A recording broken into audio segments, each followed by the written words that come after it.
Hello students, कैसे हैं आप लोग। आशा करता हूं आप सभी लोग स्वस्थ होंगे। तो चलिए आज नए वीडियो को बनाते हैं और इस वीडियो में समझते हैं कंजर्वेशन, क्वांटाइजेशन एंड डिस्ट्रीब्यूशन या डेंसिटी ऑफ चार्ज। तैयार हैं आप लोग? तो अपना नोटबुक निकाल लीजिए। न्यूमेरिकल्स भी कुछ बताएंगे तो अपना कॉपी निकाल लीजिए, लेकिन उसके पहले यदि चैनल पे नए हैं तो प्लीज सब्सक्राइब कर दीजिए। वीडियो अच्छा लगे तो लाइक भी कर दीजिए, कमेंट भी कर दीजिए, है ना। तो आइए आज के वीडियो की शुरुआत करते हैं। इसके पहले, ठीक पहले वाले वीडियो में हम लोगों ने पढ़ा था व्हाट इज चार्ज। चार्ज क्या होता है, ठीक है। चार्ज किसे कहते हैं, चार्ज का एसआई यूनिट, उसका डायमेंशन, डिफरेंट उसका यूनिट जो अनदर यूनिट था abampere, Faraday. Types of charges, तो चार्जेस दो प्रकार के होते हैं, आप लोग को पता होगा, पॉजिटिव नेगेटिव, कैसे कैसे इसके बारे में डिस्कस किए थे। साथ ही साथ चार्ज का properties, invariance property, additive property and characteristics of charges में हम लोगों ने कई सारे पॉइंट्स को देखा था और समझा था कि चार्ज को हम लोग ट्रांसफर कर सकते हैं। कैसे कैसे, फ्रिक्शन से सटा के रखेंगे, जैसे कि है ना, एक चार्ज है, अनचार्ज है, सटा के रखेंगे तो कंडक्शन से, और दूर से भी रखेंगे तो इंडक्शन से हम लोग किसी बॉडी को चार्ज कर सकते हैं। तो इसी कड़ी को हम लोग आगे बढ़ाते हैं। इंट्रोडक्शन क्लास ही आपका व्हाट इज चार्ज का, कि चार्ज क्या है, वो कैसे है। यदि नहीं देखे हो तो मेरे पिछले वीडियो पे जाके आप इस चीज को इजिली देख सकते हैं, इस चीज को समझ सकते हैं, ठीक है। तो आइए आज हम लोग बढ़ते हैं और बारी बारी से समझते हैं कि कंजर्वेशन क्या होता है। Conservation of charge, conservation of charge. तो एनर्जी की भांति ही, जो कि आपको बताए थे कि चार्ज इंट्रिंसिक प्रॉपर्टी है, इंटरनल प्रॉपर्टी है किसी भी बॉडी का। तो इसको ना हम लोग क्रिएट कर सकते हैं और ना ही डिस्ट्रॉय कर सकते हैं। Charge neither be created nor be destroyed. पहला बात, चार्ज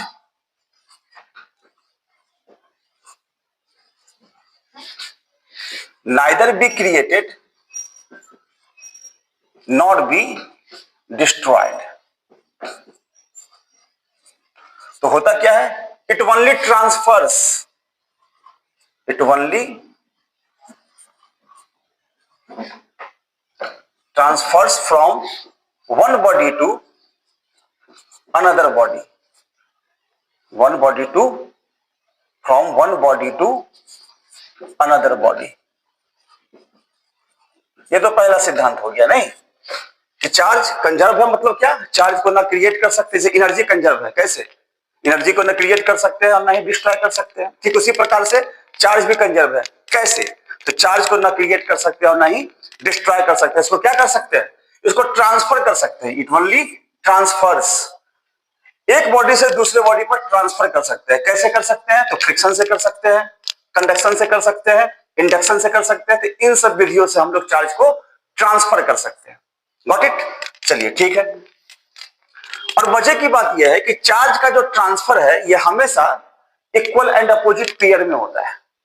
कैसे होता है, एक बॉडी से दूसरे बॉडी पर चार्ज का ट्रांसफर होगा तो कैसे होगा, इक्वल एंड अपोजिट पेयर में होगा। जैसे मान लेते हैं ना, कोई ए है, ये 10 इलेक्ट्रॉन को लूज कर गया बी पर, तो ए पर +10 होगा तो बी पर -10 होगा। देखिए ये 10 इलेक्ट्रॉन लॉस किया ना ए, और बी क्या किया है, गेन किया है। तो बी पर एक्स्ट्रा 10 इलेक्ट्रॉन हो गया और ए में से 10 इलेक्ट्रॉन कम गया है, तो इक्वल है 10-10, अपोजिट भी है प्लस एंड माइनस। आप कोई भी केमिकल रिएक्शंस करते हैं, जैसे मान लेते हैं ना HCl, इसको तोड़ दिए तो H पर ए को प्लस होगा तो Cl पर ए को माइनस होगा, जानते होइएगा। H2SO4 है, अगर हाइड्रोजन पर +2 लेते हैं तो SO4 पर क्या लेते हैं, -2 लेते हैं। लेते हैं क्या, देख सकते हैं, इक्वल +1 -1, +2 -2, इक्वल भी है, प्लस माइनस लेके अपोजिट भी है। तो चार्ज का ट्रांसफर इसी प्रोसेस से होता है, एक हमेशा इक्वल एंड अपोजिट पेयर में होता है, ठीक बात है। अब अगर इक्वल एंड अपोजिट पेयर में होता है तो इसको मान लेते हैं हम लोग एक आइसोलेटेड सिस्टम, जो कि अगर रिएक्शन करवाएंगे हम लोग किसी कंटेनर या बीकर में ही करवाएंगे, नहीं तो वो आइसोलेटेड सिस्टम होगा। कैसे होगा? ना उधो से लेकर ना माधो को देगा। तो यदि हम लोग मान लें कि अपने पास एक आइसोलेटेड सिस्टम है कुछ इस प्रकार का, इसको मान लेते हैं आइसोलेटेड सिस्टम, ठीक है। और इस सिस्टम में कुछ चार्जेज हैं, plus Q1 plus Q2 minus Q3 minus Q4 plus Q5।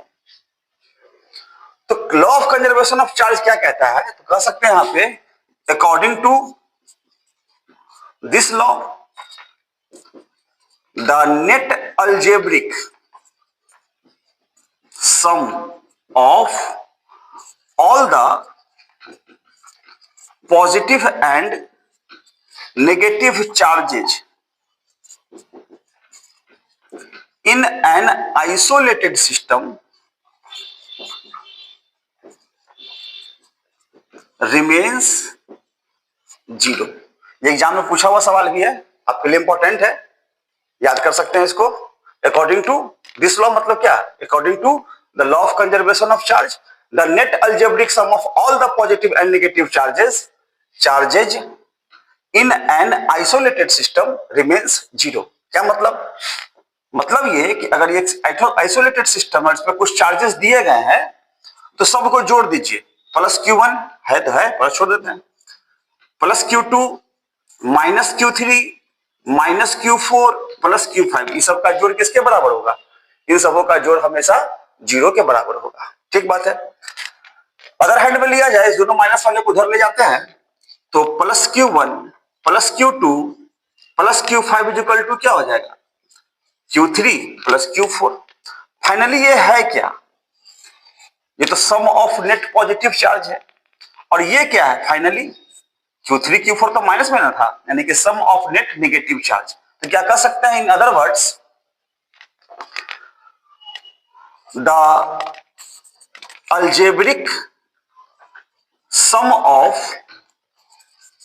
all the positive charges is equal to the algebraic sum of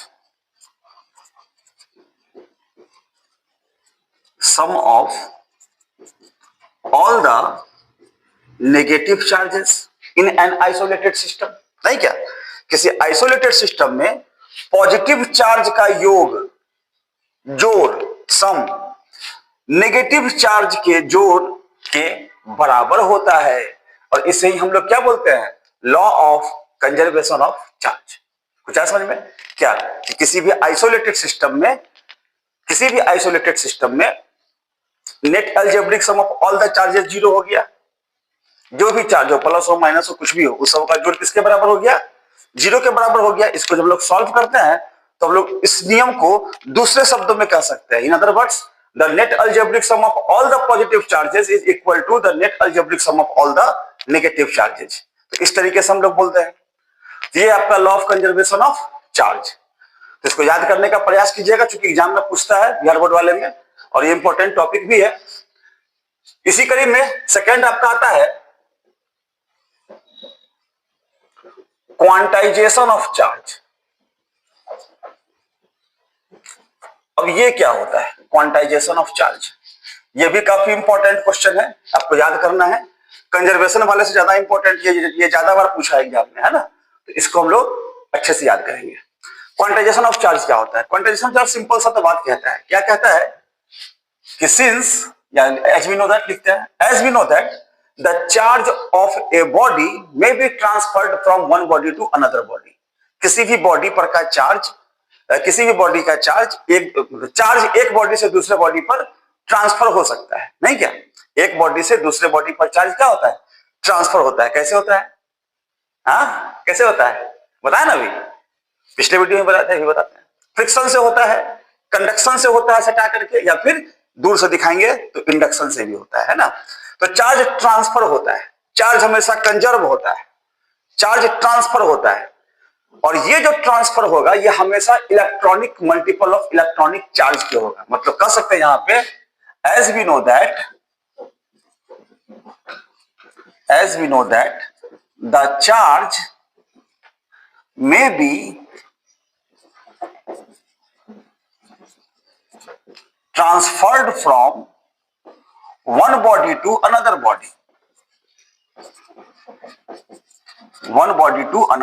body, and this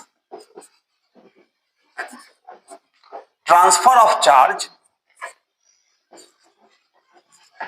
is always an integral multiple of an electronic charge.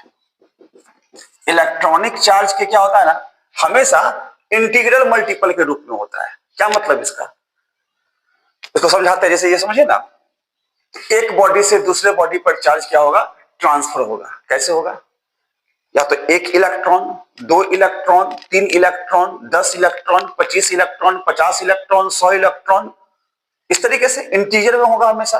कभी सुने हैं आधा electron transfer किया हो, 1.5 electron, 2.7 electron, 3.8 electron, 4.5 electron, ये electron transfer होता है? कभी नहीं होता है। इलेक्ट्रॉन जब भी ट्रांसफर होगा तो हमेशा इंटीग्रल मल्टीपल के रूप में होगा। इलेक्ट्रॉनिक चार्ज के इंटीग्रल मल्टीपल के रूप में होगा, नहीं क्या? 10 अतः the charge of a body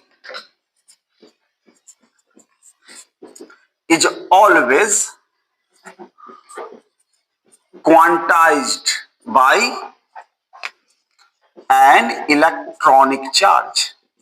इसलिए किसी भी बॉडी का चार्ज क्या होगा, हमेशा इलेक्ट्रॉनिक चार्ज से क्वांटाइज्ड होगा। मतलब कोई भी चार्ज बॉडी है, क्वांटाइज होने का मतलब क्या है, उसका सबसे छोटा इकाई एक इलेक्ट्रॉन के चार्ज के बराबर होगा। कम से कम होगा तो कितना होगा, एक इलेक्ट्रॉन का चार्ज। अब बेसी से बेसी क्या होगा, उसी इलेक्ट्रॉनिक चार्ज के इंटीग्रल मल्टीपल के रूप में होगा। एक हो, दो हो, 10 हो, 50 हो, 100 हो, मैटर नहीं करता।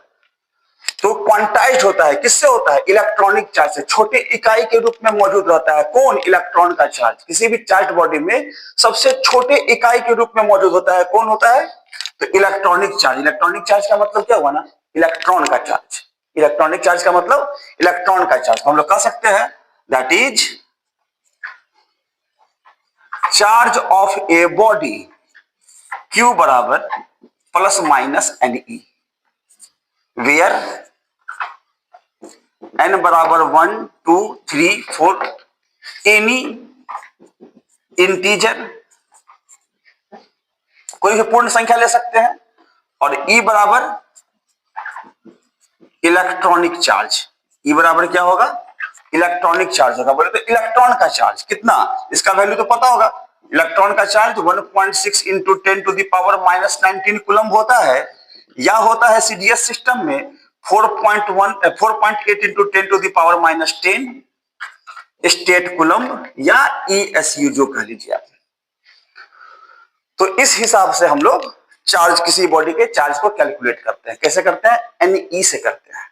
ठीक है, और NE से करने का मतलब N जहां इंटीजर हो गया और E उसका इलेक्ट्रॉनिक चार्ज, इलेक्ट्रॉन का चार्ज हो गया।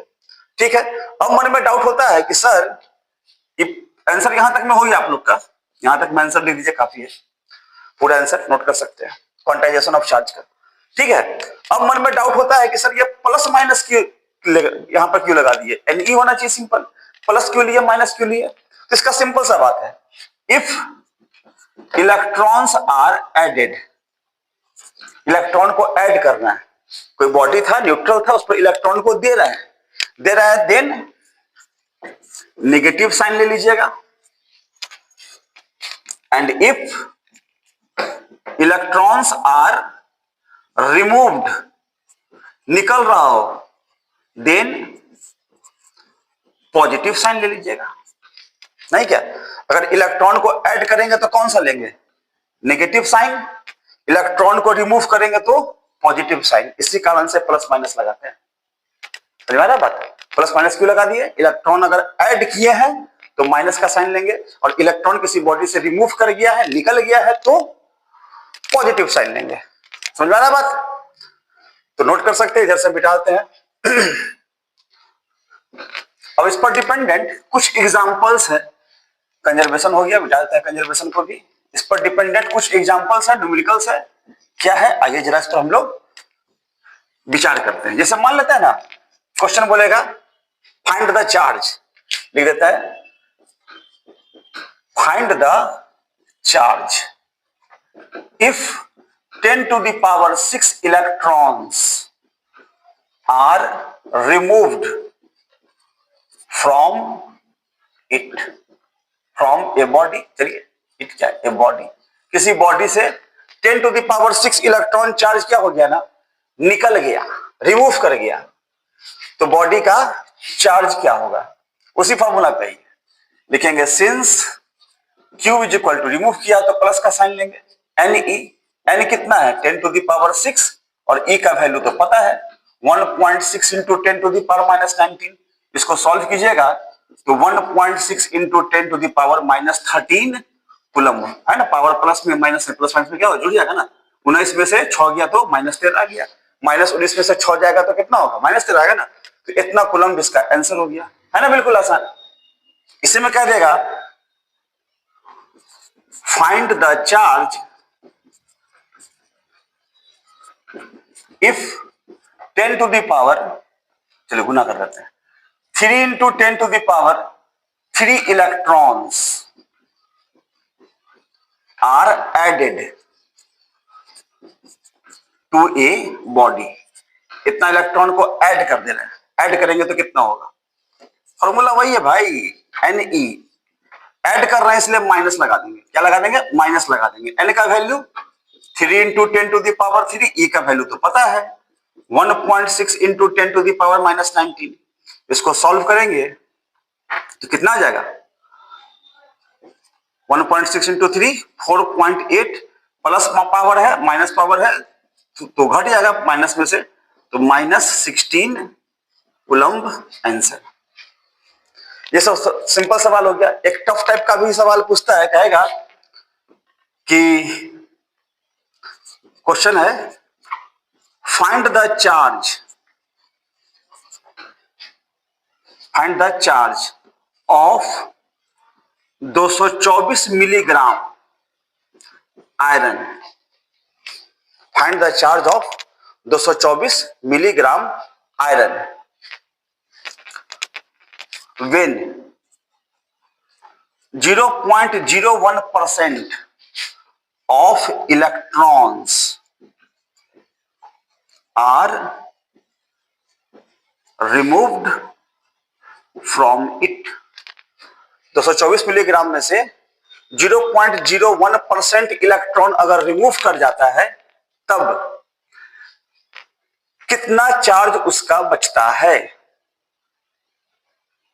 बता सकते हैं, कोशिश कीजिए।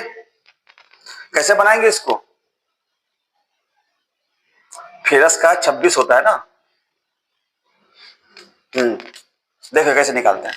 सबसे पहले तो निकालना होगा कि 224 मिलीग्राम में आयरन में इलेक्ट्रॉन है कितना, टोटल इलेक्ट्रॉन। तो आप लोग पढ़िएगा मूल कॉन्सेप्ट केमिस्ट्री में, नंबर ऑफ इलेक्ट्रॉन्स, ये क्या होता है, ये होता है weight in gram by molecular weight गुना एवोगाड्रो नंबर गुना एटॉमिसिटी, मतलब नंबर ऑफ एटम्स, एटम क्या हुआ है उसमें, तो वेट तो मिलीग्राम में दिया हुआ है, वेट किस में दिया गया है मिलीग्राम में दिया गया है, मिलीग्राम में वेट है कितना है 224 है, मिलीग्राम को ग्राम में बदल देंगे तो 10 to the power minus 3, iron का molecular weight 56, Avogadro number calculation की सुविधा के लिए ले सकते हैं 6 इंटू 10 टू दी पावर 23 और आयरन का होता है 26, 56 से ये 4 बार में कट जाएगा भाई, वैसा ही डिजिट लिया जाता है, तो 6 को 4 से गुना करेंगे 24 गुना 26 गुना पावर माइनस 3 है प्लस 3 है, तो 10 टू दी पावर कितना बच जाएगा 20 इलेक्ट्रॉन्स, इतना इलेक्ट्रॉन बच गया, इतना इलेक्ट्रॉन प्रेजेंट है किसमें 224 मिलीग्राम आयरन में 224 मिलीग्राम आयरन में कितना इलेक्ट्रॉन प्रेजेंट है वो हम लोग निकाल लिए। अब इतना इलेक्ट्रॉन से जीरो जीरो पॉइंट कितना था 0.1% इलेक्ट्रॉन निकल जा रहा है। तो यहां निकाल सकते हैं नंबर ऑफ इलेक्ट्रॉन्स रिमूव्ड, यहां निकाल लेते हैं हम लोग number of number of electrons removed n बराबर नंबर ऑफ इलेक्ट्रॉन्स n का 0.01% के लिए 100 से भाग दे देंगे। n का वैल्यू अभी निकालने हम लोग 24 गुना 26 गुना 10 to the power 20 into 0.01 divided by 100। तो 2 पॉइंट के बाद 2 अंक 4 कट के कितना आ गया 16। तो नंबर ऑफ इलेक्ट्रॉन कितना निकल गया 24 गुना 26 गुना 10 टू द पावर 16 इलेक्ट्रॉन्स। इतना इलेक्ट्रॉन निकल गया। तो अब लिख सकते हैं 10 Q बराबर Ne, n का वैल्यू गुना कर लेना भाई 24 गुना 26 गुना 10 का पावर 16 और E का वैल्यू तो पता ही है 1.6 इंटू 10 टू द पावर -19। 16 से 19 कटेगा पावर 3 बचेगा, गुना करके जो भी अंक आएगा इतना गुना 10 to the power -3 coulomb answer. ये एक टफ टाइप का सवाल होता है, एटॉमिसिटी वगैरह का नॉलेज और मतलब मोल कॉन्सेप्ट के आधार पर नंबर ऑफ इलेक्ट्रॉन्स निकाल करके जो भी परसेंटेज कहेगा आप निकालिए, उसके बाद से Q बराबर फाइनली फॉर्मूला वही है। इसी में अगर ऐड करते हम लोग 0.01% और ऐड कर देते तो माइनस में आंसर आता है। समझ में आया ना बात? यही इसका होता है चार्ज निकालने वाला। दूसरा टाइप का सवाल होता है नंबर निकालने वाला कि नंबर कितना होगा भाई। जैसे क्वेश्चन दिखाते हैं आपको, एग्जाम में पूछा भी है सवाल, है ना। क्वेश्चन है find the number of electrons removed from a body so that it charge becomes 1 coulomb. Charge कितना हो जाए 1 कूलम हो जाए। तो कितना इलेक्ट्रॉन निकालेंगे किसी बॉडी से कि उसका चार्ज कितना हो जाए 1 कूलम हो जाए। कैसे निकालिएगा? सिंस Q बराबर क्या लिखते हैं Ne, तो N बराबर क्या हो जाएगा Q बटा E। Q का वैल्यू कितना लेना है 1 और E का वैल्यू आपको पता है ना 1.6 इंटू 10 टू द पावर -19। इस -19 को बटा के ऊपर कर देंगे तो क्या लिख सकते हैं 1 गुना 10 का पावर 19 बाई 1.6 भाग देने में बनेगा। 1 को 1/1.6 से भाग देंगे तो भाग जल्दी नहीं ना लगेगा। तो क्या करेंगे इसके लिए क्या करेंगे 19 पावर है ना, 10 गुना करते हैं तो बच जाएगा 10 टू द पावर 18। 19 में से को निकाल दिया। अब इसको 1.6 से भाग दीजिएगा तो n कितना आ जाएगा? अब n आ जाएगा 6.25 into 10 to the power 18 electrons. यानी किसी बॉडी से इतना नंबर ऑफ इलेक्ट्रॉन निकलेगा तो उसका चार्ज हो जाएगा 1 कूलम। समझ में आ रहा बात? एग्जाम का पूछा हुआ सवाल है आपके बिहार बोर्ड का, है ना। तो इंपॉर्टेंट है भी, जानिए कैसे है। इसे में एक दो बार बताते हैं। जैसे आपको क्वेश्चन क्या आएगा find the number of electrons so that the charge of a body becomes कितना ले लें 1 माइक्रोकूलम। बॉडी का चार्ज कितना हो जाए 1 माइक्रोकूलम हो जाए। कैसे निकालेंगे? सेम। अच्छा, इसके लिए कुछ चार्ट बताते हैं आपको। इसे क्या ना आप लोग जानते होइएगा 1 मिली कूलम mc से दिखाते हैं। ये कितना होता है 10 to the power -3 coulomb. 1 micro, ये सब सिंबल जानिए। माइक्रो के लिए सिंबल म्यू का इस्तेमाल करते हैं तो म्यू सी हो जाएगा। ये होता है 10 to the power -6 coulomb. 1 nano coulomb nc होता है, ये होता है 10 टू दी पावर -9 कूलम। अब क्वेश्चन क्या कर रहा है 1 micro coulomb. 1 micro coulomb per तो n बराबर क्या लिखते हैं Q बटा E। क्यू कितना लेंगे, एक माइक्रो के लिए 10 टू द पावर -6 कूलम्ब है, और ई का value 1.6 into 10 to the power -19 coulomb. Coulomb से कूलम्ब कट गया, -6 से 19 कटेगा तो 13 बचेगा। तो 1 गुना 10 टू दी पावर 13 बटा 1.6 भागने लगेगा, तो फिर एगो 10 बढ़ा देते हैं फिर, तो 10 गुना 10 का पावर 12 बटा 1.6। अब भाग दीजिएगा तो 6.25 into 10 to the power 12 electrons. कितना इलेक्ट्रॉन ट्रांसफर कर जाएगा, तो बॉडी का चार्ज कितना हो जाएगा, 1 माइक्रो कूलम्ब। तो कोई भी डिजिट देगा चार्ज, तो नंबर ऑफ इलेक्ट्रॉन्स आपसे पूछेगा। देखिए नंबर ऑफ इलेक्ट्रॉन्स दिया रहेगा तो चार्ज निकालने को कहेगा, और अगर चार्ज दिया हुआ है तो नंबर ऑफ इलेक्ट्रॉन्स निकालने के लिए कहेगा। एक टाइप का और सवाल होता है इसमें, is the charge of a body, A में कह देगा 1.6 into 10 to the power -17, B में कह देगा 3 into 10 to the power -19, C में कह देगा 4.8 into 10 to the power -19, D में कह देगा 6.4 इंटू 10 टू दी पावर -20। सब कूलम्ब में है। क्या किसी बॉडी का चार्ज हो सकता है, इस सब में से कोई चेक करना पड़ता है ना, हो सकता है कि नहीं हो सकता है वगैरह वगैरह। तो आइए इस पर विचार करते हैं,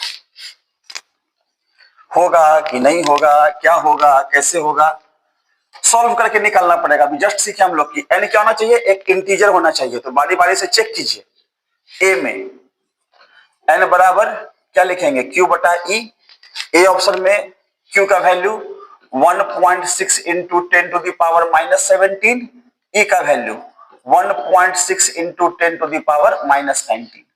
1.6 से 1.6 कट गया, 17 से 19 कट गया, 2 चला गया ऊपर, तो हो गया 100। तो बोलेंगे यस। बी वाले में भी इसी प्रकार से Q बाई ई, एन बराबर क्या है, Q बटा ई। अभी है Q का value 3 into 10 to the power -19, 1.6 into 10 to the power -19, 19 cut गया, 1.6 को 3 से भाग देंगे तो 1.8 के आसपास आएगा, तो ये हो जाएगा नो। क्यों, ये तो फ्रैक्शन आ गया ना, बताए थे फ्रैक्शन में कभी होगा नहीं। जब भी होगा तो पूर्ण संख्या करेंगे, 100 पूर्ण संख्या है तो यस हो गया, 1.8 पूर्ण है नहीं है तो नहीं होगा। इंटीजर होना चाहिए बुआ। n बराबर q बटा ई। सी वाले में q का value 4.8 into 10 to the power -19, 1.6 into 10 to the power -19। 16 को 3 से तो काट ही सकते हैं, पावर 19 गया, तो 3 इंटीजर है, तो बोलेंगे यस, चार्ज किसी बॉडी का इतना हो सकता है। चौथा ऑप्शन Q बटा ई, 17, 19, 20 नहीं है, चलिए ठीक है। Q का value 6.4 into 10 to the power -20, 1.6 into 10 to the power -19। 16 से कटेगा 4 बार में, 19 से कटा 20, पावर 1 बच गया, एक पावर शिफ्ट करेंगे तो 0.4, ये भी क्या हो जाएगा, नो। फ्रैक्शन में आ गया, पॉइंट में आ गया, तो क्या हो जाएगा, नो हो जाएगा। ठीक, तो अब यहां से एक टेक्निक या एक ट्रिक आपको सिखाते हैं। अगर किसी बॉडी का चार्ज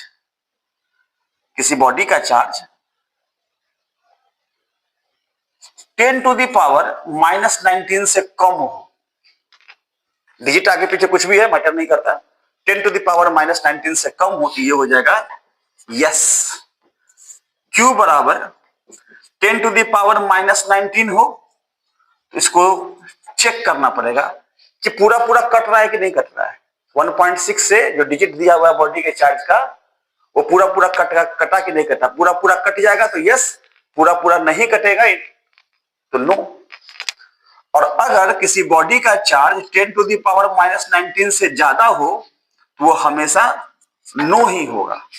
जैसे क्या किसी बॉडी का चार्ज हो सकता है 1.5 इंटू 10 टू दी पावर -15, -15 19 से नीचे में है ना, बोलेंगे यस, गारंटी होगा। आप चेक करके देख सकते हैं इसी प्रोसेस से।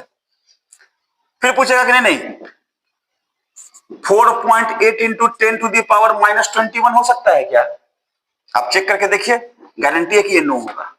तो इस टेक्निक को अगर आप याद रखते हैं तो ऑब्जेक्टिव्स में अगर आ गया तो एक बार में बोल देंगे यस नो, कौन हो सकता है कौन नहीं हो सकता है। ये था आपका क्वांटाइजेशन ऑफ चार्ज और उससे रिलेटेड कुछ न्यूमेरिकल्स। आई होप कि क्वांटाइजेशन ऑफ चार्ज आपको समझ में आया होगा कि किसी बॉडी का चार्ज हमेशा इलेक्ट्रॉनिक चार्ज से क्वांटाइज्ड रहता है, ठीक है। यानी किसी बॉडी का चार्ज Q बराबर क्या होता है, Ne होता है। चलिए रहने देते हैं, आप लिख लीजिएगा। अब लास्ट टॉपिक आज के वीडियो का है आपका डिस्ट्रीब्यूशन या डेंसिटी ऑफ चार्ज। चार्ज को डिस्ट्रीब्यूट करना है, अलग अलग शेप एंड साइज का बॉडी होगा, रॉड है, रिंग है, डिस्क है, स्फीयर है, सिलेंडर है, क्या है, जिस प्रकार का बॉडी होगा तो चार्ज का डिस्ट्रीब्यूशन भी तो उसी प्रकार का होगा। अगर रॉड है तो केवल लंबाई वाला में होगा, डिस्क है तो एरिया वाइज होगा, स्फीयर है तो एरिया में भी हो सकता है, वॉल्यूम में भी हो सकता है ना। तो जिस प्रकार का बॉडी होगा तो यहां पे हम लोग कह सकते हैं कि ऑन द बेसिस ऑफ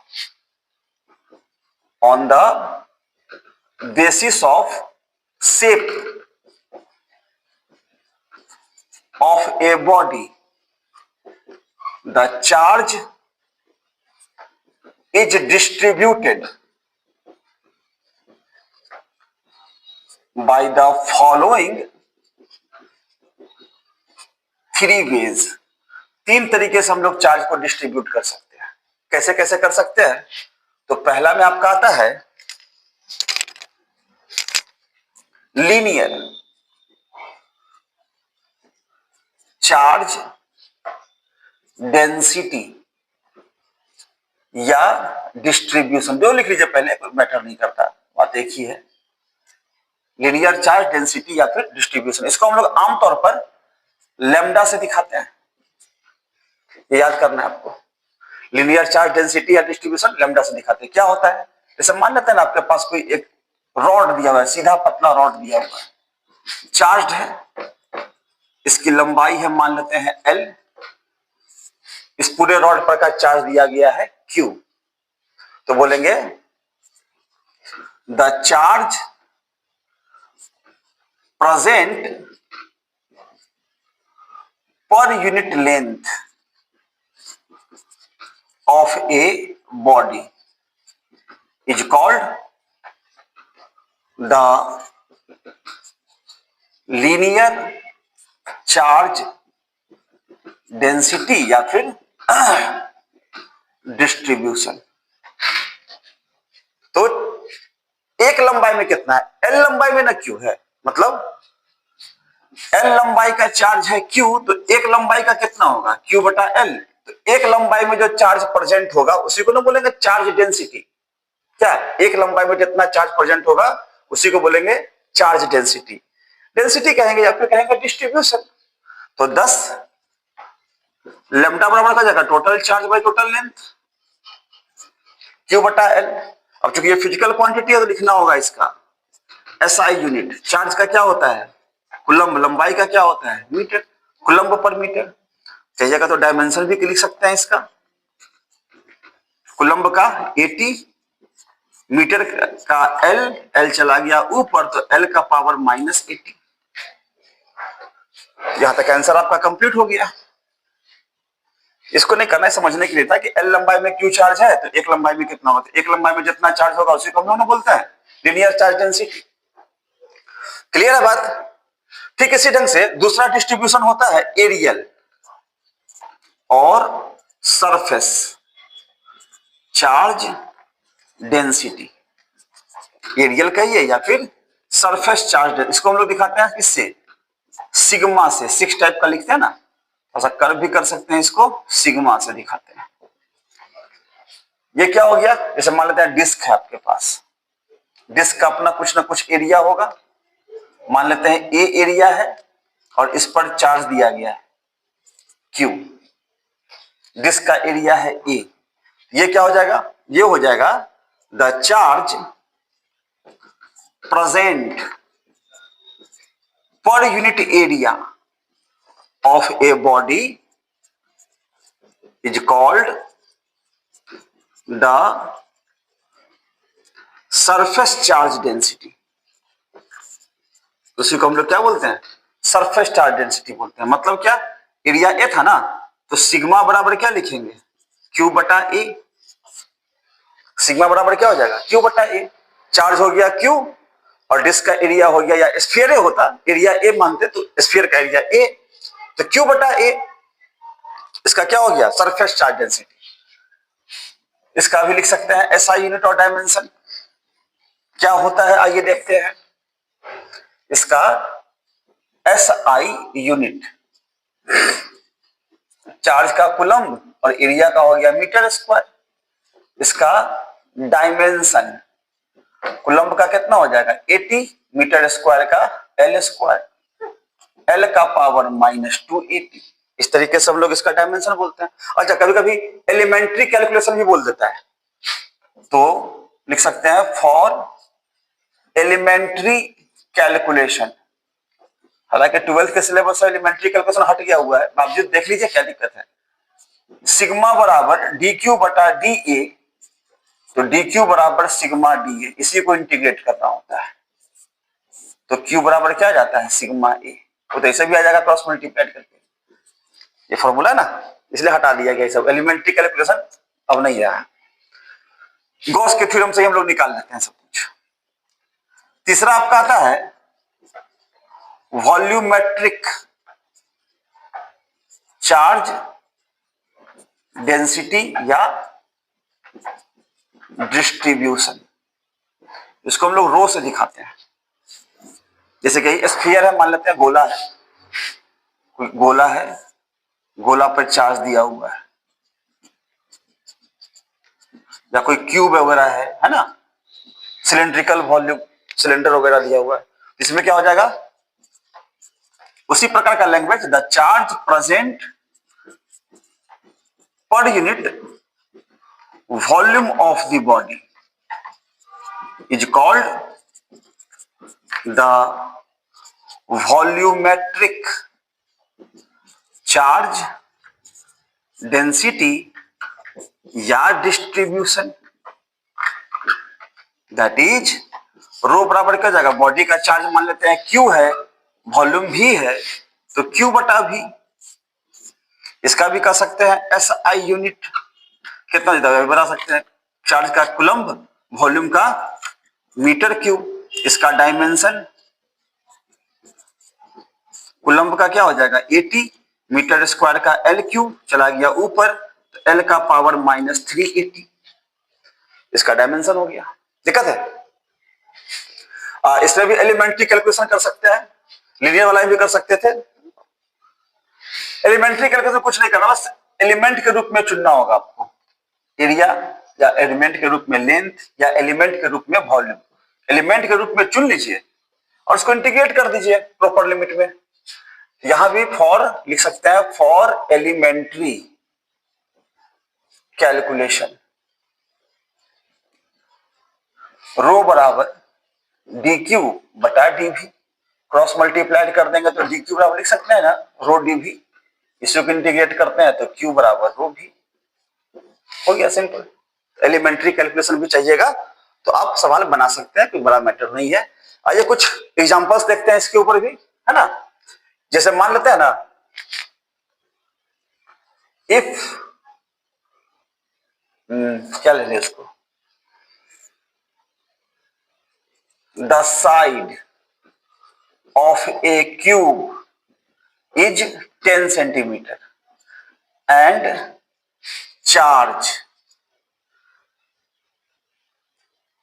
चलिए 1 माइक्रोकूलम, गुना भाग करने के लिए डिजिट कुछ भी दे सकता है। देन फाइंड ए में सरफेस चार्ज डेंसिटी और बी में वॉल्यूमेट्रिक चार्ज डेंसिटी। कोई क्यूब है जिसका साइड दिया गया है कितना 10 सेंटीमीटर, चार्ज दिया गया है कितना 1 माइक्रोकूलम, तो आप बताइए सरफेस चार्ज डेंसिटी, यानी कि सिग्मा का वैल्यू बताइए। सिग्मा क्या सीखे अभी, क्यू बटा ए, फोटे पे है अभी, सिग्मा बराबर क्यू बटा ए। तो Q बटा A, Q कितना, 1 माइक्रो कूलम, तो 10⁻⁻⁶।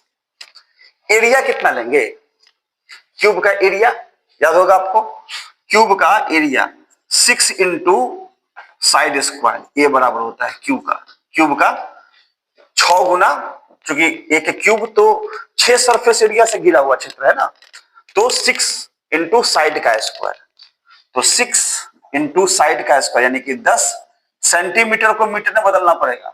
क्यों, क्योंकि आप चार्ज लिए हैं एसआई सिस्टम में, तो साइड भी लेना पड़ेगा एसआई सिस्टम में। दिया हुआ है 10 सेंटीमीटर, तो बदलना पड़ेगा आपको मीटर में। ये कितना आ गया, 1 गुना 10⁻⁻⁶ डिवाइडेड बाई 6 इंटू, एक जीरो को गायब कर देंगे तो 10⁻⁻2 पावर 4, 1/6 भाग देके जो भी है 10⁻⁻4 कूलम्ब पर मीटर स्क्वायर आंसर हो जाएगा इसका। और इसी में ये हो गया ए में। बी में कहेगा रो निकालने के लिए, तो क्यू बटा भी, क्यू कितना 1 माइक्रो कूलम्ब, वॉल्यूम कितना है, क्यूब का वॉल्यूम सबको पता है भाई, साइड का क्यूब होता है, वॉल्यूम कितना होता है साइड का क्यूब, ठीक। तो 10 गुना 10⁻⁻³ का क्यूब, एक जीरो हटा देंगे पावर 1 बचेगा, 1 गुना 10⁻⁻³ है, नीचे ही बच गया 10⁻, कट गया दोनों, संयोग से 1 कूलम्ब पर मीटर क्यूब। यह आंसर हो गया इसका। डिजिट कुछ भी देता बना सकते थे इसको, क्यूब वाला सवाल। इसी प्रकार से रेशियो का सवाल भी देता है, कैसे आपको दिखाते हैं। जैसे कोई स्फीयर है, 2 स्फीयर दिया हुआ है, उसके रेडियस का रेशियो दिया हुआ है, चार्ज का रेशियो भी दिया हुआ है, तो आप बताइए उसके सरफेस चार्ज डेंसिटी का रेशियो और उसके वॉल्यूमेट्रिक चार्ज डेंसिटी का रेशियो। क्वेश्चन देते हैं आपको, if the ratio of radii of 2 spheres is 1:2 and the ratio of charge on it is 2:3, then find the ratio of their, ए में कह देगा सरफेस चार्ज डेंसिटी और बी में कह देगा वॉल्यूमेट्रिक चार्ज डेंसिटी। इस तरीके से आपको बताना है। कैसे बताएंगे, आइए देखते हैं। तो ए में बनाते हैं पहले हम लोग, सिग्मा 1 क्या लिखेंगे, Q1 बटा A1, ठीक। सिग्मा, या इसको इसे भी लिख सकते हैं ना, Q1 बटा, स्फीयर है, स्फीयर का एरिया 4πr1²। सिग्मा 2 क्या लिखेंगे, Q2 बटा A2, Q2 तो Q2 है, एरिया हो गया 4πr2²। अनुपात ले चुके, हमको अनुपात निकालना है ना, सरफेस चार्ज डेंसिटी का क्या निकालना है, रेशियो निकालना है ना, समझ में। चलिए, तो यहां से 4π कट जाएगा, R2 चला जाएगा ऊपर, तो क्या सिग्मा 1/σ2 लिख सकते हैं, Q1 बटा Q2 गुना R2 बटा R1 का स्क्वायर।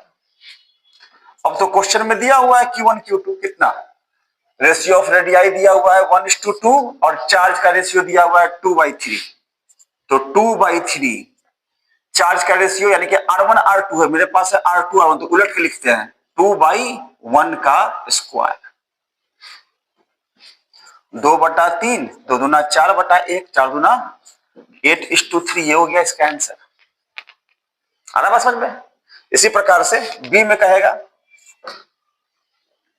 ρ1 बटा ρ2 निकालिए भाई, तो Q1 बटा V1, V1 यानी कि स्फीयर का वॉल्यूम 4/3 पाई R1 क्यूब,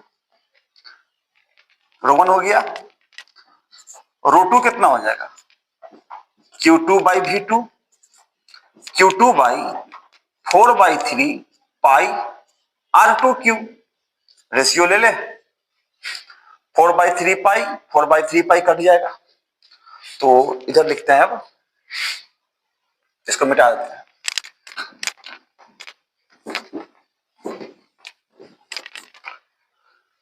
तो अपने पास आ गया ρ1 by ρ2 is equal to Q1 by Q2 into R2 by R1 का क्यूब।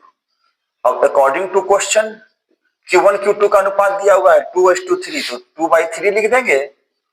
R2 बटा R1 2/1 का क्यूब, तो ρ1 ρ2 कितना हो जाएगा 2/3, 2 दूना 4 दूना 8/1, 16:1 ये हो जाए, सॉरी 1 कहते हैं 3, भाई इधर भी 3 होगा ना, हाँ 3 है, ठीक है 16:3 ये आंसर हो जाएगा इसका। बस समझ में आ रहा है सब लोग को। तो इस तरीके से हम लोग क्वेश्चंस पे अटेम्प्ट कर सकते हैं। ये थोड़ा सा डिफरेंट टाइप का सवाल आपको करवा रहे हैं। ठीक, इसी ढंग से क्वेश्चन और देख लीजिए। If the ratio of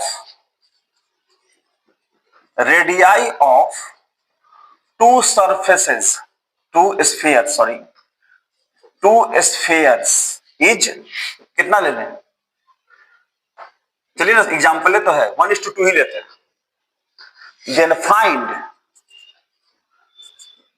then find the ratio of charges if there, ए में कहेगा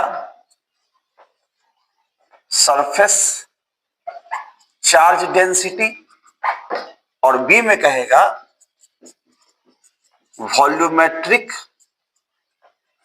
चार्ज डेंसिटी इज सेम, दोनों सेम हो तो उसका चार्ज का रेशियो क्या रहा होगा।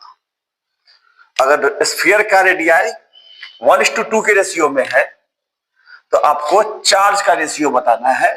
कब, जब उसका surface density of charge same हो, volumetric density of charge same हो। तो ए में आइए, सेम होगा मतलब क्या, σ1 बराबर σ2 है ना, मतलब हुआ σ1 का मतलब कितना, Q1 बटा A1 बराबर Q2 बटा A2 हो। निकालना क्या है, Q1 बटा Q2 ना, तो A1 by A2 cross multiply कर दिए। A1 का मतलब 4πr1 square 4πr2 square, area हो गया। 4π कट जाएगा क्या, तो Q1 बटा Q2 कितना आ गया, R1 बाई R2 का स्क्वायर 1/2 का स्क्वायर, 1:4 हो जाएगा इसका आंसर। आया बात समझ में, दोनों चूंकि बराबर था तो चार्ज का रेशियो कितना रहा होगा, 1:4 के रेशियो में रहा होगा। चार्ज का रेशियो कितना रहा होगा, 1:4। ठीक, चलिए इसी में बी नंबर कहता है कि वॉल्यूमेट्रिक चार्ज डेंसिटी भी सेम हो। आइए जरा उसको भी सेम करके देखते हैं। तो ρ1 बराबर ρ2, ρ1 कितना Q1 बटा V1, ρ2 कितना Q2 बटा V2। तो Q1 बटा Q2 क्या लिख सकते हैं, V1 बटा V2। Volume of the sphere 4/3 pi R1 cube, 4/3 pi R2 cube. Value डाल दिए, 4/3 पाई कट गया, तो Q1 बाई Q2 कितना आ गया, R1 बाई R2 का क्यूब या 1/2 का क्यूब, यानी कि Q1:2 Q2 लिख सकते हैं। 1:2 2 दूना 4 दूना 8, ये आंसर हो गया इसका। आया बात समझ में। तो कैसा लगा आज का वीडियो, इतना टॉपिक काफी है ना। ये आपका पूरा का पूरा चार्ज का कॉन्सेप्ट क्लियर हो गया। यहाँ से जो भी रिलेटेड न्यूमेरिकल्स था वो भी खत्म हो गया। यहाँ से हम लोग अब कूलम्ब का नियम पढ़ेंगे। तो वीडियो कैसा लगा, हाँ बिल्कुल अच्छा लगा है तो आप इस पर कुछ कमेंट कीजिए, क्योंकि आपके कमेंट के तो हम भूखे हैं और कमेंट करने का पैसा नहीं लगता। चैनल पे नए हैं तो प्लीज इसको सब्सक्राइब कर दीजिए, बेल आइकन बटन को भी दबा दीजिए, ताकि वीडियो इस प्रकार का कोई भी बने तो उसका नोटिफिकेशन आपके पास आए, आप तुरंत देख करके चीजों को सीख ले, समझ ले। ठीक, और साथ ही साथ अपने दोस्तों से शेयर भी कीजिए, ताकि उन्हें भी इस ज्ञान का लाभ मिले, वो भी लाभान्वित हो, वो भी अपने जीवन में आगे बढ़े। क्योंकि शिक्षा ही वो शह है जो आपको हमेशा जीवन में आगे की ओर बढ़ाता है। पैसा ऐसा नहीं बढ़ाता भाई, नॉलेज।